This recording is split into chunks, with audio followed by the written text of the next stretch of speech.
ನಮಸ್ಕಾರ. ಅನುರಾಧ್ಯ ಕಿಚನ್ಗೆ ಸ್ವಾಗತ. ಇವತ್ತು ನಾನು ಮನೆಯಲ್ಲೇ ರೆಸ್ಟೋರೆಂಟ್ ಸ್ಟೈಲಲ್ಲಿ ಆಲೂ ಗೋಬಿ ಮಸಾಲ ಅಥವಾ ಆಲೂ ಗೋಬಿ ಕರಿ ಅಂತ ಹೇಳ್ಬೋದು, ಅದನ್ನು ಹೇಗೆ ಮಾಡೋದು ಅಂತ ತೋರಿಸ್ತೀನಿ. ನೋಡ್ತಾ ಇರ್ಬೋದು ನೀವು ಇಲ್ಲಿ. ನೋಡ್ತಾ ಇದ್ರೇ ಒಮ್ಮೆ ಎಷ್ಟು ಚೆನ್ನಾಗಿದೆ ಅಲ್ವಾ ನೋಡೋಕ್ಕೆ, ಹಾಗೆ ತಿನ್ನೋಕ್ಕೂ ಅಷ್ಟೇ ಸಖತ್ತಾಗಿರುತ್ತೆ. ಸಿಂಪಲ್ಲಾಗಿ ಮಾಡ್ಕೊಳ್ಬೋದು, ಎಲ್ರಿಗೂ ಇಷ್ಟ ಆಗುತ್ತೆ. ಚಪಾತಿ, ಪೂರಿ, ದೋಸೆ, ಅನ್ನ ಜೊತೆಗೆಲ್ಲ ಸೈಡ್ ಡಿಶ್ ಆಗಿ ಸಖತ್ತಾಗಿರುತ್ತೆ. ಇದಕ್ಕೆ ನೋಡಿ, ಮೊದಲು ನಾನು ಒಂದು ಗೋಬಿ ತೊಗೊಂಡಿದ್ದೀನಿ. ಅದನ್ನು ನಾನು ನೀಟಾಗಿ ಸಣ್ಣ ಸಣ್ಣ ಪೀಸ್ಗಳಾಗಿ ಕಟ್ ಮಾಡ್ಕೊಳ್ತಿದ್ದೀನಿ. ನಿಮಗೆ ಎಷ್ಟು ದೊಡ್ಡ ಪೀಸು ಹೋಳಿದ್ರೆ ಇಷ್ಟ ಆಗುತ್ತೋ ಅಷ್ಟು ದೊಡ್ಡ ಮಾಡ್ಕೊಳ್ಬೋದು. ನಾನಿಲ್ಲಿ ಮೀಡಿಯಮ್ ಸೈಜಲ್ಲಿ ಚಿಕ್ಕ ಚಿಕ್ಕ ಪೀಸ್ಗಳನ್ನಾಗಿ ಮಾಡ್ಕೊಳ್ತಾ ಇದ್ದೀನಿ. ಈ ಥರ ನೋಡಿ, ಇಲ್ಲಿ ಇಷ್ಟಿದ್ರೆ ಸಾಕು. ಇದೇ ಥರ ಎಲ್ಲ ಕಟ್ ಮಾಡಿಕೊಂಡು ಒಂದು ಬಿಸಿ ಕುದಿಯೋ ನೀರಿಗೆ ಒಂದು ಸ್ವಲ್ಪ ಅರಿಶಿನ ಮತ್ತು ಉಪ್ಪು ಹಾಕಿ ಅದರಲ್ಲೊಂದು 2 ಮಿನಿಟ್ಸ್ ಹಾಗೆ ಇಡೋಣ. ಅದನ್ನು ನೀಟಾಗಿ ಕ್ಲೀನ್ ಆಗುತ್ತೆ ಆವಾಗ ಗೋಬಿ. ಸೊ ಹಾಗೆ ಅದರೊಳಗೆ ಹಾಕಿ ಒಂದೆರಡು ಸತಿ ಈ ಥರ ಕೈ ಆಡಿಸ್ಕೊಂಡು ಬಿಟ್ಬಿಡಿ. ಅದರಲ್ಲೇ ಇರಲಿ, ಅದು ಸ್ವಲ್ಪ ಹೊತ್ತು ಅದು ಕ್ಲೀನ್ ಆಗುತ್ತೆ ಆವಾಗ. ಈಚೆಯಿಂದ ನೋಡಿ ಒಂದು 3 ಆಲೂಗಡ್ಡೆ ತೊಗೊಂಡಿದ್ದೀನಿ. ಇದನ್ನು ಚೆನ್ನಾಗಿ ತೊಳೆದಿದ್ದೀನಿ. ಈಗ ಇದರ ಸಿಪ್ಪೆನ ನೀಟಾಗಿ ತಗೊಳ್ಬೇಕು. ಹೀಗೆ ಎಲ್ಲದ್ರದ್ದು ಸಿಪ್ಪೆ ತಗೊಂಡು ಅದನ್ನು ಮೀಡಿಯಮ್ ಆಗಿ ಚಿಕ್ಕ ಚಿಕ್ಕ ಹೋಳುಗಳಾಗಿ ಮಾಡ್ಕೊಂಡು, ತುಂಬ ಚಿಕ್ಕದು ಬೇಡ, ಕರ್ಗೋಗುತ್ತೆ. ಸೊ ಇಷ್ಟಿದ್ರೆ ಸಾಕು. ಹೀಗೆ ಕಟ್ ಮಾಡಿ ನಾವು ನೀರಲ್ಲಿ ಹಾಕಿಟ್ಕೊಳ್ಬೇಕು, ಕಪ್ಪಾಗಬಾರ್ದು ಅಂತ. ಹೀಗೆ ನೋಡಿ, ಇಲ್ಲಿ ಮಿಕ್ಸಿಗೆ ನಾನು ಮಸಾಲೆಗೋಸ್ಕರ ಒಂದು 4 ಒಳ್ಳೆ ಹಣ್ಣಾದ ಟೊಮೆಟೊನ ತೊಗೊಂಡಿದ್ದೀನಿ. ಒಂದು 4 ಮೀಡಿಯಮ್ ಸೈಜ್ ಟೊಮೆಟೊನ ಹೆಚ್ಚಿ ಮಿಕ್ಸಿಗೆ ಹಾಕ್ಕೊಳ್ತಾ ಇದ್ದೀನಿ. ಇದಕ್ಕೆ ಒಂದು 2 ತುಂಡು ಶುಂಠಿ, ಹಾಗೆ ಸ್ವಲ್ಪ ಒಂದು 10 ಎಸಳಾಗುವಷ್ಟು ಬೆಳ್ಳುಳ್ಳಿನ ಹಾಕಿ ಒಂದು ಹಸಿಮೆಣಸು ಹಾಕ್ತಾಯಿದ್ದೀನಿ. ಇದನ್ನು ನಾವು ನೀಟಾಗಿ ಪೇಸ್ಟ್ ಮಾಡ್ಕೊಳ್ಬೇಕು, ಚೆನ್ನಾಗಿ ಪೇಸ್ಟ್ ಮಾಡ್ಕೋಬೇಕು. ಈಗ ನೋಡಿ, ಇಲ್ಲಿ ಬಿಸಿನೀರಿಗೆ ಹಾಕಿದ್ನಲ್ಲ ಗೋಬಿ, ಅದನ್ನು ಒಂದು ಬಟ್ಲಿಗೆ ಹಾಕ್ಕೊಳ್ತಾ ಇದ್ದೀನಿ. ಅದ್ರ ಜೊತೆಗೆ ನೀರಲ್ಲಿ ಹಾಕಿಟ್ಟಂಥ ಬಟಾಟೆ ಸಮೇತ ನಾವೇನು ಮಾಡೋಣ, ಇದರಲ್ಲಿ ನೀರೆಲ್ಲ ತೆಗೆದು ನೀಟಾಗಿ ಹಾಕ್ಕೊಳ್ಳೋಣ. ಮ್ಯಾರಿನೇಟ್ ಮಾಡೋಕ್ಕೆ 1 ಸ್ಪೂನ್ ಆಗೋಷ್ಟು ಹಲ್ದಿ, ಹಾಗೆ 1 ಸ್ಪೂನ್ ಆಗೋಷ್ಟು ಖಾರ ಪುಡಿ ಹಾಕ್ತಾಯಿದ್ದೀನಿ. ಮತ್ತು ಇಲ್ಲಿ ನೋಡಿ, ಇದಕ್ಕೆ ಒಂದು ಸ್ವಲ್ಪ ನಾನು ಹಿಂಗೆ ಹಾಕ್ತಾಯಿದ್ದೀನಿ. ಹಾಗೆ 1 ಸ್ಪೂನ್ ಆಗೋಷ್ಟು ಉಪ್ಪು, 1 ಸ್ಪೂನ್ ಆಗೋಷ್ಟು ಗರಂ ಮಸಾಲ, ಮತ್ತು ಒಂದು ಅರ್ಧ ಸ್ಪೂನ್ ಆಗೋಷ್ಟು ಕಾಳು ಮೆಣಸಿನ ಪುಡಿ ಎಲ್ಲ ಹಾಕಿ ನೀಟಾಗಿ ಮಿಕ್ಸ್ ಮಾಡಬೇಕು. ಕೈಯಲ್ಲಿ ಚೆನ್ನಾಗಿ ಮಿಕ್ಸ್ ಮಾಡಿ ಎಲ್ಲ ಹೋಳುಗಳಿಗೂ ಅದು ಉಪ್ಪು ಖಾರ ಮಸಾಲೆಗಳೆಲ್ಲ ಚೆನ್ನಾಗಿ ಬಿಟ್ಕೊಳ್ಬೇಕು. ಒಳ್ಳೆ ಮ್ಯಾರಿನೇಟ್ ಆಗಬೇಕು. ಹಾಗಾಗಿ ಮಾಡಿ ಒಂದು 2 ಮಿನಿಟ್ಸ್ ಇದನ್ನು ಸೈಡಲ್ಲಿಡಿ. ಈಚೆಯಿಂದ ಒಂದು 2 ಮೀಡಿಯಮ್ ಸೈಜ್ ಈರುಳ್ಳಿನ ನಾನು ಚಾಪರಲ್ಲಿ ಹಾಕ್ಕೊಂಡು ಸಣ್ಣಕ್ಕಾಗಿ ಚಾಪ್ ಮಾಡ್ಕೊಳ್ತಾ ಇದ್ದೀನಿ. ಚಾಪರ್ ಇಲ್ಲ ಅಂದರೆ ನೀವು ಇದರಲ್ಲಿ ಚೂರಿಲೂ ಮಾಡ್ಕೊಳ್ಬೋದು. ಚಿಕ್ಕದಾಗಿ ಮಾಡಿಕೊಂಡ್ರೆ ಚೆನ್ನಾಗಿರುತ್ತೆ. ಸೊ ಸಣ್ಣ ಸಣ್ಣದಾಗಿ ಮಾಡ್ಕೊಳ್ಳಿ. ಚಾಪರಲ್ಲಾದರೆ ಬೇಗ ಆಗುತ್ತೆ, ಅದಕ್ಕೆ ನಾನು ಅದರಲ್ಲೇ ಮಾಡ್ಕೊಂಡಿದ್ದೀನಿ. ಈಗ ನೋಡಿ, ಬಾಣಲೆ ಇಟ್ಟೆ.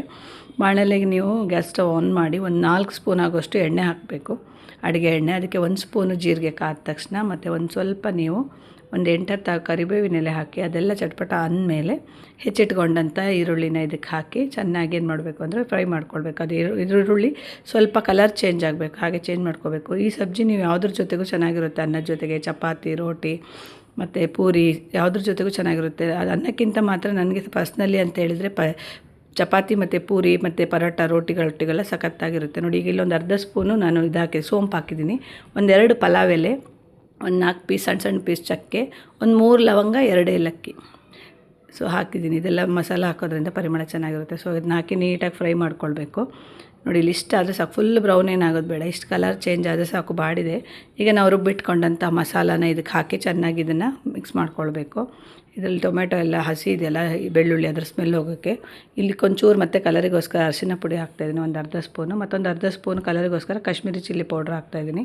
ಇದೆಲ್ಲ ಚೆನ್ನಾಗಿ ನೀವು ಹೇಗೆ ಕುದಿಸ್ಕೊಳ್ಬೇಕು ಅಂದರೆ, ಅದು ಅದರಲ್ಲಿರೋ ನೀರಿನ ಪಸೆ ಎಲ್ಲ ಹೋಗಿ ಅದು ಸ್ವಲ್ಪ ಎಣ್ಣೆ ಬಿಡೋಕ್ಕೆ ಸ್ಟಾರ್ಟ್ ಆಗಬೇಕು. ಹಾಗೆ ಒಳ್ಳೆ ಇದಾಗಬೇಕು, ಅದು ಕುದಿಬೇಕು. ಆ ಥರ ಚೆನ್ನಾಗಿ 1-2-3 ಮಿನಿಟ್ಸ್ ಚೆನ್ನಾಗಿ ಕುದಿಸಿ ನೋಡ್ತಾ ಇರ್ಬೋದು ನೀವು ಇಲ್ಲಿ. ನೋಡಿ, ಹಾಗೆ ಕುದಿಬೇಕು. ಆಗ ಅದರದ್ದು ಟೊಮೆಟೊ, ಬೆಳ್ಳುಳ್ಳಿ, ಈರುಳ್ಳಿದೆಲ್ಲ ಹಸಿ ವಾಸನೆ ಎಲ್ಲ ಹೋಗ್ತದೆ. ಸೊ ಹಾಗಾಗಿ ಅಲ್ಲಿವರೆಗೂ ಇದನ್ನು ನೀವು ಚೆನ್ನಾಗಿ ಫ್ರೈ ಮಾಡ್ಕೊಳ್ಬೇಕು. ಈ ಟೈಮಲ್ಲಿ ನೀವು ಗಡಿಬಿಡಿ ಮಾಡಬಾರ್ದು. ಕರೆಕ್ಟಾಗಿ ಅದು ನೀರು ಇದು ಎಣ್ಣೆ ಬಿಡೋದು ಗೊತ್ತಾಗುತ್ತೆ ನಿಮಗೆ ನೋಡುವಾಗ. ಆ ಥರ ಅಷ್ಟಾಗೋ ತನಕ ಕುದಿಸ್ಕೊಳ್ಬೇಕು. ಈಗ ನಾವು ಮ್ಯಾರಿನೇಟ್ ಮಾಡಿಟ್ಟಂಥ ಇದನ್ನು ಬಟಾಟೆ ಮತ್ತು ಗೋಬಿನ ಹಾಕೋಣ. ನೋಡಿ ಹೇಗೆ ನೀರು ಬಿಟ್ಕೊಂಡಿದೆ ಅಂತ. ಇದನ್ನು ಹಾಕಿ ಮಸಾಲೆ ಎಲ್ಲ ಹುಳುಗಳಿಗೂ ತಾಗೋ ಥರ ನೀಟಾಗಿ ಅದನ್ನು ಮಾಡ್ಕೊಳ್ಬೇಕು. ಇಲ್ಲೊಂದು ಅರ್ಧ ಕಪ್ ಆಗೋಷ್ಟು ಬಟಾಣಿ ಹಾಕ್ಕೊಳ್ತಾ ಇದ್ದೀನಿ. ಇದ್ದರೆ ನೀವು ಸಹ ಹಾಕ್ಕೊಳ್ಬೋದು. ಇದು ಸಹ ಚೆನ್ನಾಗಿ ಟೇಸ್ಟ್ ಕೊಡುತ್ತೆ. ಆಲೂ ಗೋಬಿ ಒಟ್ಟಿಗೆ ಬಟಾಣಿ ಸಹ ಒಳ್ಳೆ ಕಾಂಬಿನೇಷನು. ಸೊ ಇದನ್ನು ನೀಟಾಗಿ ನೀವೆಲ್ಲ ಹುಳುಗಳಿಗೂ ಸ್ಪ್ರೆಡ್ ಆಗೋ ಥರ ನೀಟಾಗಿ ಅದನ್ನು ಒಂದು ಸರಿ ಎಲ್ಲ ಮಿಕ್ಸ್ ಮಾಡ್ಕೊಳ್ಬೇಕು. 1 ಗ್ಲಾಸ್ ಆಗೋಷ್ಟು ನೀರು ಹಾಕ್ತಾಯಿದ್ದೀನಿ. ನೀರು ಹಾಕಿ ಮತ್ತೊಮ್ಮೆ ಎಲ್ಲದನ್ನು ನೀಟಾಗಿ ಮಿಕ್ಸ್ ಮಾಡಿಕೊಂಡು ನೀವು ಅದನ್ನು ಚೆನ್ನಾಗಿ ಒಂದು ಮೀಡಿಯಮ್ ಫ್ಲೇಮಲ್ಲಿ ನೀಟಾಗಿ ಇಟ್ಕೊಂಡು ಬೇಯಿಸ್ಕೊಳ್ಬೇಕು. ಹಾಗೆಲ್ಲನೂ ಮಿಕ್ಸ್ ಮಾಡ್ಕೊಳ್ಳಿ ಕರೆಕ್ಟಾಗಿ ಫಸ್ಟಿಗೆ, ಇಲ್ಲದ್ರೆ ತಳದಲ್ಲೇ ಮಸಾಲೆ ಹಾಗೆ ಉಳ್ಕೊಳ್ಳುತ್ತೆ. ಒಂದು ಸ್ವಲ್ಪ ಕುದಿಯೋಕ್ಕೆ ಬಿಡಿ. ನೋಡಿ, ಇಲ್ಲಿ ಚೆನ್ನಾಗಿ ಕುದೀತಾ ಇದೆ.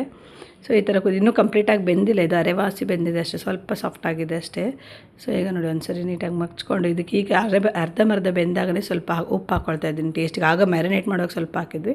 1 ಸ್ಪೂನ್ ಸಕ್ಕರೆ ಹಾಕ್ತಾಯಿದ್ದೀನಿ. ಸಕ್ಕರೆ ಈಗ ಕಂಪ್ಲೀಟ್ಲಿ ಆಪ್ಷನಲ್ಲು. ಇದು ಹುಳಿ ಇರುತ್ತಲ್ವ, ಟೊಮೆಟೊ ಹುಳಿ, ಖಾರ, ಉಪ್ಪು ಎಲ್ಲ ಇದೆ. ಅದ್ರ ಜೊತೆಗೆ 1 ಸ್ಪೂನ್ ಸಕ್ಕರೆ ಹಾಕಿದರೆ ಟೇಸ್ಟ್ ಸಖತ್ತಾಗಿರುತ್ತೆ. ಸ್ವಲ್ಪ ಲೈಟಿಶ್ ಆಗಿ ಸ್ವೀಟ್ ಬಂದು ಹಾಗಾಗಿ ಹಾಕಿದ್ದೀನಿ. ನಿಮಗೆ ಬೇಡ ಅಂದರೆ ಬಿಡ್ಬೋದು, ಆದರೆ ಹಾಕಿದರೆ ಸೂಪರಾಗಿರುತ್ತೆ ಟೇಸ್ಟು. ಈಗ ನೋಡಿ, ಕಂಪ್ಲೀಟಾಗಿ ಚೆನ್ನಾಗಿ ಕುದ್ದಿದೆ ಮತ್ತು ಮುಚ್ಚಿಟ್ಟಿದ್ದೆ. ಈಗ ಲಾಸ್ಟಿಗೆ ನಾನು 1 ಸ್ಪೂನ್ ಆಗೋಷ್ಟು ಕಡಲೆ ಹಿಟ್ಟನ್ನು ನೀರಲ್ಲಿ ಮಿಕ್ಸ್ ಮಾಡಿ ಇದನ್ನು ಸ್ಲರಿ ಮಾಡಿ ಹಾಕ್ತಾಯಿದ್ದೀನಿ. ಇದು ತಿಕ್ನೆಸ್ ಕೊಡುತ್ತೆ ಗ್ರೇವಿಗೆ, ಹಾಗಾಗಿ ಟೇಸ್ಟ್ ಚೆನ್ನಾಗಿರುತ್ತೆ. ಇದು ಕಡಲೆ ಹಿಟ್ಟಿದ ಹಸಿ ವಾಸನೆ ಹೋಗೋ ತನಕ ನೀವು ಚೆನ್ನಾಗಿ ಹುರ್ಕೊಳ್ಬೇಕು, ಅಂದರೆ ಫ್ರೈ ಮಾಡ್ಕೊಳ್ಬೇಕು, ಕುದಿಸ್ಕೊಳ್ಬೇಕು. ನಿಮ್ಗೆ ಇಲ್ಲಿ ಕಡಲೆ ಹಿಟ್ಟು ಹಾಕೋಕ್ಕೆ ಇಷ್ಟ ಇಲ್ಲ ಅಂದರೆ ನೀವು ಟೊಮೆಟೊ ಮತ್ತು ಈರುಳ್ಳಿ ಟೊಮೆಟೊ ಬೆಳ್ಳುಳ್ಳಿ ಎಲ್ಲ ರುಬ್ಕೊಳ್ತೀರಲ್ಲ, ಆಗನೇ ಒಂದು 8-10 ಕಾಜು ಅಥವಾ ಗೋಡಂಬಿ ಹಾಕಿ ರುಬ್ಕೊಂಡ್ರೆ ಅದು ದಪ್ಪ ಕೊಡುತ್ತೆ. ನೋಡಿ ಇಲ್ಲೆಲ್ಲ ಚೆನ್ನಾಗಿ ಆಯಿತು ರೆಡಿ. ಈಗ ಲಾಸ್ಟಿಗೆ ನಾವು 1 ಸ್ಪೂನ್ ಆಗೋಷ್ಟು ಕಸೂರಿ ಮೇಥಿನ ಕೈಯಲ್ಲಿ ಚೆನ್ನಾಗಿ ಇದು ಮಾಡಿ ಉಜ್ಜಿ ಹಾಕ್ತಾಯಿದ್ದೀನಿ. ಇದು ಒಳ್ಳೆ ಪರಿಮಳ ಬರುತ್ತೆ ಗ್ರೇವಿದ್ದು, ಚೆನ್ನಾಗಿರುತ್ತೆ. ಇದನ್ನು ಹಾಕಿ ಹಾಗೆ ಲಾಸ್ಟಿಗೆ ಒಂದು 3 ಸ್ಪೂನ್ ಆಗುವಷ್ಟು ನಾನು ಕ್ರೀಮ್ ಹಾಲಿನ ಕೆನೆ ಹಾಕ್ತಾಯಿದ್ದೀನಿ. ನಿಮ್ಮ ಹತ್ರ ಫ್ರೆಶ್ ಕ್ರೀಮ್ ಇದ್ದರೆ ಅದೇ ಹಾಕ್ಕೊಳ್ಬೋದು. ನಾನು ಹೆಚ್ಚಾಗಿ ಫ್ರೆಶ್ ಕ್ರೀಮ್ ಯೂಸ್ ಮಾಡಲ್ಲ, ಈ ಥರ ಮನೆಯಲ್ಲೇ ಇರೋಂಥ ಹಾಲಿನ ಕೆನೆ ಒಟ್ಟು ಮಾಡಿಟ್ಟಿರ್ತೀವಲ್ಲ ಅದೇ ಹಾಕ್ತೀವಿ. ಅದು ತುಂಬ ಚೆನ್ನಾಗಾಗುತ್ತೆ, ಟೇಸ್ಟ್ ಬರುತ್ತೆ ಸಬ್ಜಿಗೆ. ಸೊ ಇಷ್ಟೆಲ್ಲ ಹಾಕಿದರೆ ಮುಗ್ದೋಯ್ತು ನೋಡಿ. ಇದೆಲ್ಲ ಹಾಕಿ ನೀಟಾಗಿ ಕುದಿಸಿದ್ರೆ ನಮ್ಮದು ಆಲೂಗೋಬಿ ಮಟರ್ ಇದೆಯಲ್ಲ ಮಸಾಲ ಚೆನ್ನಾಗಿ ರೆಡಿಯಾಗಿದೆ. ಸೂಪರಾಗಿರುತ್ತೆ ಇದು. ಚಪಾತಿ ಜೊತೆಗೆ ಅಂತೂ ಸಖತ್ತಾಗಿರುತ್ತೆ. ಪೂರಿ ಚಪಾತಿ ಜೊತೆ ನೀವು ಬೆಳಗ್ಗೆ ಬ್ರೇಕ್ಫಾಸ್ಟಿಗೆ ಆಗಲಿ, ಮಧ್ಯಾಹ್ನ ಲಂಚಿಗೆ ಅಥವಾ ಡಿನ್ನರಿಗೆ ಯಾವಾಗ ಬೇಕಾದರೂ ಇದನ್ನು ಸೈಡ್ ಡಿಶನ್ನು ಮಾಡ್ಕೊಂಡು ಚಪಾತಿ ಮಾಡ್ಕೊಂಡು ನೋಡಿ, ತುಂಬ ಚೆನ್ನಾಗಿರುತ್ತೆ. ಯಾವಾಗಲೂ ಅದೇ ಬಾಜಿ ಸಾಂಬಾರೆಲ್ಲ ಬೋರ್ ಆಗಿದ್ದರೆ ಈ ಥರ ಮಸಾಲ ಒಂದ್ಸರಿ ಟ್ರೈ ಮಾಡಿ, ಸಖತ್ತಾಗಿ ಎಲ್ಲರೂ ಮಕ್ಕಳಿಗೆಲ್ಲ ಇಷ್ಟ ಆಗುತ್ತೆ. ಒಮ್ಮೆ ಮಾಡಿದರೆ ಖಂಡಿತ ನೀವು ಇನ್ನೊಂದು ಸರಿ ಮಾಡ್ಕೊಂಡು ತಿಂತೀರ. ಯಾರಾದರೂ ಬಂದರೆ ಮಾಡಿಕೊಡಿ, ಅವರು ಇಷ್ಟಪಡ್ತಾರೆ. ರೆಸಿಪಿ ಕೇಳ್ತಾರೆ, ಅಷ್ಟು ಚೆನ್ನಾಗಿರುತ್ತೆ. ಇವತ್ತಿನ ಈ ರೆಸಿಪಿ ನಿಮಗೆಲ್ಲ ಇಷ್ಟ ಆಯಿತು ಅಂತ ಅಂದ್ಕೊಳ್ತೀನಿ. ಇಷ್ಟ ಆದರೆ ವೀಡಿಯೋಗೆ ಲೈಕ್ ಕೊಡೋದನ್ನು ಮಾತ್ರ ಮರಿಬೇಡಿ. ವೀಡಿಯೋನ ಸೇವ್ ಮಾಡಿಕೊಂಡು ರೆಸಿಪಿನ ಟ್ರೈ ಮಾಡಿ. ಲಾಸ್ಟಿಗೆ ಸ್ವಲ್ಪ ಕೊತ್ತಂಬರಿ ಸೊಪ್ಪು ಹಾಕಿದ್ದೀನಿ ಗಾರ್ನಿಷಿಗೆ. ಸೊ ಹಾಗೆ ಯಾರೆಲ್ಲ ನನ್ನ ಚಾನಲ್ನ ಸಬ್ಸ್ಕ್ರೈಬ್ ಮಾಡಿಲ್ಲ ಸಬ್ಸ್ಕ್ರೈಬ್ ಮಾಡ್ಕೊಳ್ಳಿ. ನಿಮ್ಮ ಫ್ರೆಂಡ್ಸ್ಗೆ ರಿಲೇಟಿವ್ಸಿಗೂ ವೀಡಿಯೋನ ಶೇರ್ ಮಾಡಿ. ಎಲ್ರಿಗೂ ಒಳ್ಳೆಯದಾಗಲಿ. ಶುಭ ದಿನ.